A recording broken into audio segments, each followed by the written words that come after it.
समय के नाज़रीन, ख्वाजा आसिफ ने आर्मी शहबाज शरीफ को बड़ी वार्निंग दे दी। अगर तुमने आर्मी चीफ आसिम मुनीर को आर्मी चीफ के ओहदे से ना हटाया तो मैं इस्तीफा दे दूंगा और मुझे मजीद इस हुकूमत में नहीं रहना। ख्वाजा आसिफ ने मजीद क्या कहा, आइए वीडियो देखें, फिर इस पर तफसील से बात करते हैं। और प्राइम मिनिस्टर का ये सैकड़ों अरबों में चोरी करते हैं। पता नहीं कल रात जो है हमारी गवर्नमेंट बचेगी कि नहीं बचेगी, इकोनॉमी बचेगी कि नहीं बचेगी। मैं बात चीजें जो है कहना नहीं चाहता। हमारे लिए कदम कदम पे जो है माइंस बिछाई गई थी, हमें बेच डाला गया था आईएमएफ के आगे। वेस्टेड इंटरेस्ट जो है उसने बेड़ियां पहनाई हुई हैं, हमें जकड़ा हुआ है। हमारे मुल्क में कसम खा के नामों की कहता हूं, हमारे मुल्क के अंदर लेकिन इस तरह जो अरबों खरबों रुपया इस कौम का लूट के इज्जतदार भी बन जाते हैं, इस ऐवान में भी पहुंच जाते हैं, हम लूट मार करते हैं। सारे सियासतदान हम जिस तरह अपने हलकों में मेहनतें करके पाकिस्तान डूब रहा था, दिवालिया हो रहा था, अल्लाह ताला मुझे माफ करे, मेल्ट डाउन था, लोग कहते थे श्रीलंका बन जाएगा। वो हर वक्त जो है भीख ही मांगता रहेगा। वो मुल्क जो है मालिक के आगे जाके हाथ जोड़ते हैं कि हमारी मदद करो, हम डूब रहे हैं। इससे बड़ी शर्मिंदगी का बायस किसी कौम टैक्स ना लगे, उन पे लगे। आप भी जानते हैं उन लोगों को, मैं भी जानता हूं, यहां सारे, जिन मैं नाम नहीं ले रहा, सारे लोग जानते हैं उनको। यहां पे मैंने खुद देखा है, यहां पे ऐसे एमएनए भी हैं जिनके पास गाड़ी नहीं है। मैं खुद आते देखा है लोगों को बस के ऊपर, या यहां पे वो गाड़ी मेंटेन नहीं कर सकते। हम सियासतदान बदनाम है कि पत्नी हम लूट मार करते हैं। सारे सियासतदान हम जिस तरह अपने हलकों में मेहनतें करके अवाम की खिदमत करके यहां पे पहुंचते हैं, हमें पता है, आपको पता है, यहां पे बैठे हुए ऐवान में मेंबरान को पता है। लेकिन इस तरह जो अरबों खरबों रुपया इस कौम का लूट के इज्जतदार भी बन जाते हैं, इस ऐवान में भी पहुंच जाते हैं, और उनकी सिफारिशें बहुत बड़े बड़े लोग करते हैं, उनकी नाराजगियां भी मूल लेना पड़ती हैं। किस तरह यहां पे अगर टैक्स का कल्चर ठीक नहीं होगा, हमारे मुल्क में कसम खा के नामों की कहता हूं, हमारे मुल्क के अंदर ऐसे वसाइल मौजूद हैं कि हमें लोगों के पास कुछ को लेके जाने की जरूरत नहीं है, सिर्फ ईमानदारी की जरूरत है। 100% भी ईमानदारी, 50-60% ईमानदारी इख्तियार कर लें, फिर भी हमारी जान छूट जाएगी। लेकिन नहीं, वेस्टेड इंटरेस्ट जो है उसने बेड़ियां पहनाई हुई हैं, हमें जकड़ा हुआ है।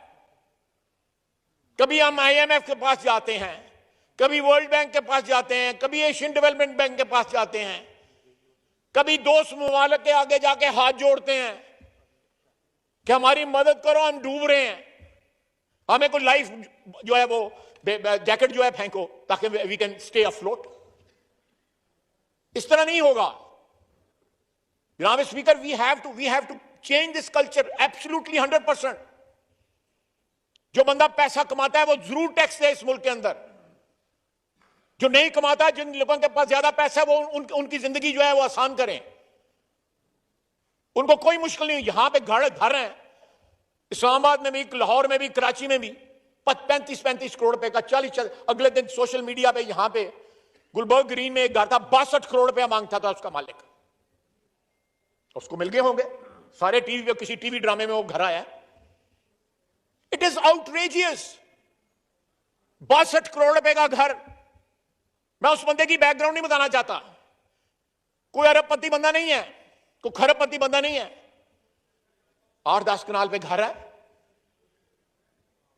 ये इनॉमलीज या ये जो इनइक्वालिटी है, जब तक इस माशरे में रहेगी, ये माशरा जो है मिसमार हो जाएगा। ये माशरा, it will wither away, it will not stay like this. We can't afford it. मैं इस अपने भाई को खराज तहसीन पेश करता हूं, despite criticism from with in and without.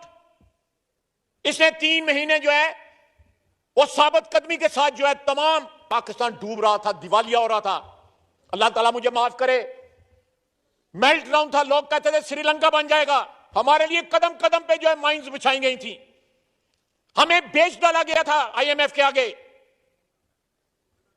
हम उस जो हमें बेचा गया था उसकी गांठें खोल रहे हैं, आहिस्ता आहिस्ता करते तमाम गिरें खुल रही हैं, इंशाअल्लाह ताला खुलेंगी। मैं बात चीजें जो है कहना नहीं चाहता।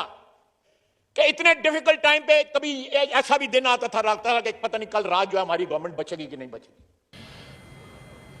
हम एक ऐसे मौके पे हैं जहां फैसला सिर्फ एक तरमीम या एक शिक्का नहीं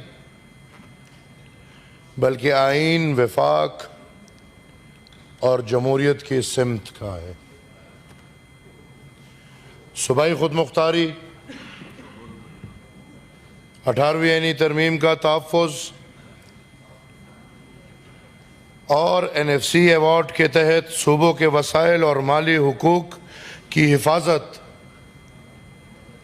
ये हमारे लिए महज सियासी नारे नहीं बल्कि कौम के आईनी हक, इंसाफ और वफाकी तवाज़ुन की बुनियाद है।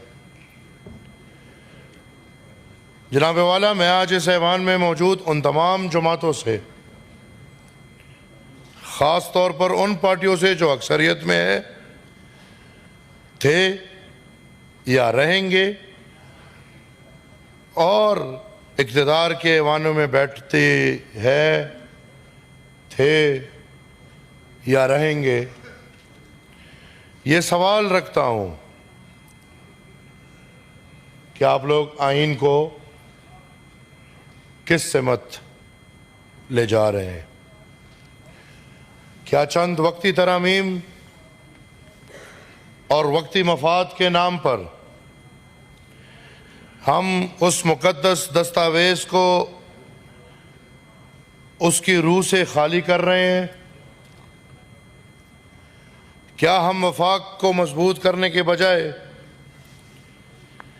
एक मरकज में ताकत समेटने की रोश इख्तियार कर रहे हैं? ये सवालात महज सियासी नहीं बल्कि आईनी, इखलाकी और तारीखी है, क्योंकि जो रास्ता आज चुना जा रहा है वो आने वाली नस्लों के वफाकी रिश्तों को मुतासिर करेगा। हम जानते हैं कि अक्सरियत एक बहुत बड़ी जिम्मेदारी है,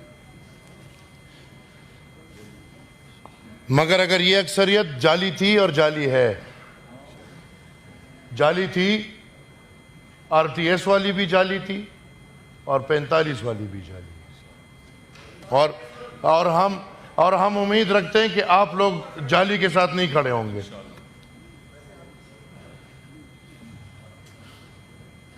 आई विश कि डॉक्टर्स थोड़े डॉक्टर की तरह पेश आते, कसम से, लेकिन जिसको सीटी बाल लगानों पे मिली हो वो ऐसी बातें करेंगे। यार क्या बात करते हैं, आपकी पूरी सीट सिर्फ बाल लगानों वाली है।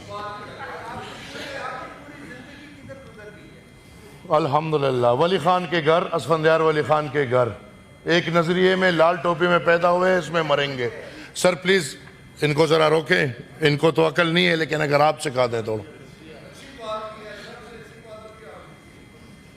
हम जानते हैं कि अक्सरियत एक बहुत बड़ी जिम्मेदारी है, मगर अगर यही अक्सरियत आईन की बुनियाद कमजोर करने लगे तो फिर ना हुकूमत सलामत रहती है ना जमहूरियत। इसीलिए हमारी आज की गुफ्तगू इल्ज़ाम नहीं बल्कि आईन, अवाम और वफाक के लिए एक इंतबाह है। जनाब चेयरमैन, हमने माजी में भी बड़े और मुश्किल फैसले किए हैं।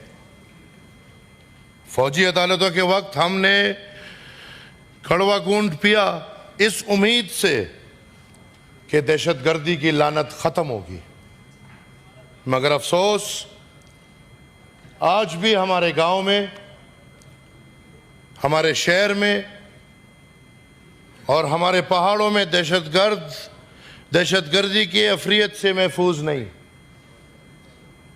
वो दहशतगर्द भी खुले घूम रहे हैं और उन दहशतगर्दों को लाने वाले भी खुले घूम रहे हैं, बल्कि ऐवानों में आने वाले भी खुले घूम रहे हैं, बल्कि ऐवानों में मजे कर रहे हैं। नाज़रीन गिराम, नून लीग की हुकूमत इस वक्त पाकिस्तान में है और कौम इनसे तसल्ली बख्श नजर आ रही है, क्योंकि मरियम नवाज पंजाब में रिज़िया लकौदा ने बातें हुए आवाम को खुश करती नजर आ रही हैं। लेकिन जो अमीर हैं वो तो खुश हैं ही, लेकिन जो गरीब है इसका निभा नहीं कर सकता और अपने मुतालबात पूरा करवाने के लिए आवाज उठा रहा है। लेकिन ये चोर हुकूमत कैसे बनी, इस बात से हर कोई वाकिफ है। ये बात किसी से ढकी छुपी नहीं है, लेकिन जो तज़किरा ख्वाजा आसफ ने आज किया उसे जाहिर करना कोई आम बात नहीं है। इक़्तिदार में होते हुए भी जर्नलों की मुखालफत करना बहुत बड़ी बात है। लिहाजा आज की इनकी गुफ्तगू से अगर आप नाज़रीन को राय देना चाहें तो कमेंट से दे सकते हैं। Thank you for watching. अल्लाह हाफिज़।